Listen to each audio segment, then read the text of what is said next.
মাম Roxie কোথায়? Roxie তো এখানে নেই। দেখো গিয়ে ওই ঘরে শুয়েছে মায়ের কাছে।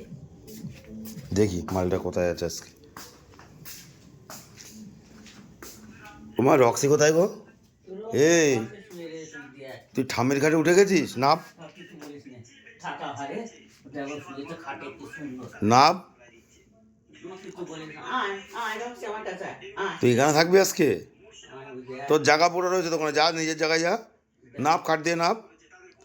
নাপতে বলছি, নাপ।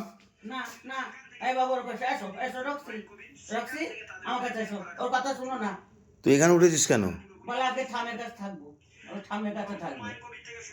ওটা লাভ মেরে উঠে নিজেই উঠেছে আমার কাছে। বাবা কিছু বলিস না। কি হয়েছে মানে? তোর ঠামটা তো তুলেছে, কে তুলেছে? দেখ দেখ বাবু রে, ওই দেখ এটা তো ঠাম। কি সুন্দর বোঝে, দেখ জড়িয়ে ধরেছে, ধরে ওর হাতটা কি কি কি হ্যাঁ, আদর করতে হবে না। এই শোনে, আচ্ছা হয়েছে। এই খাট থেকে নাপ। নাপ, নাপ আগে নাপ। না এ রাগ দেখাচ্ছিস কারে? না না না না না, নাপ কত ভালো নাপ। একেবারে রে,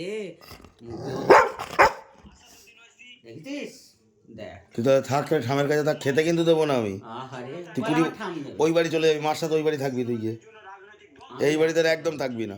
কি বলেছ মানে? কি বলছে? ওখান থেকে চলে